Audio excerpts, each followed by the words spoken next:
Daring with Utilizando, and today we're going to discuss using Plastigage to check for main vertical oil clearance after replacing a set of main bearings. Today we're at Ferris State University's Machine Shop Lab, and we'd like to thank the university and Mr. Gary Gage for letting us use the facility for this video presentation today. As you can see, we have a big block Ford on the engine stand here that's got a new short block going together. We did put a new set of bearings in it, so we want to see what the oil clearance is going forward before we can finish the build. I have Mr. Gage here, and he's going to demonstrate using the Plastigage to check that. What we did is we took the number 1 main cap off, and we're going to set the Plastigage 90 degrees to the parting line. And we do that because that's where the bearing is the thickest point. The bearing actually tapers off in width towards the parting line, so you want to make sure you take your measurement at the thickest point of the bearing. So we'll go ahead and put the Plastigage on the crankshaft here.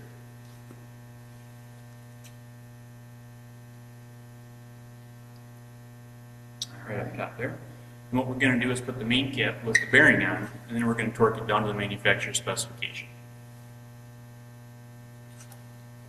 Now, as you're torquing the bearing, or as you're torquing the main cap, the clearance there is crushing the Plastigage. When it gets to the final torque spec, the Plastigage is going to be crushed to the final reading. At that point, you take the main cap off, you use the scale that's on the Plastigage paper there, and that'll give you your main clearance at that time.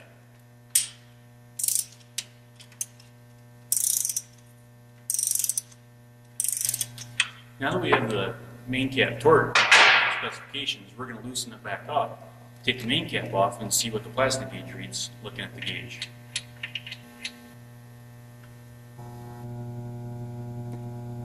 As you can see, the Plastigage is at 3/1000ths of an inch, which indicates 3/1000ths oil clearance on the main journal for this engine, which is within the specifications.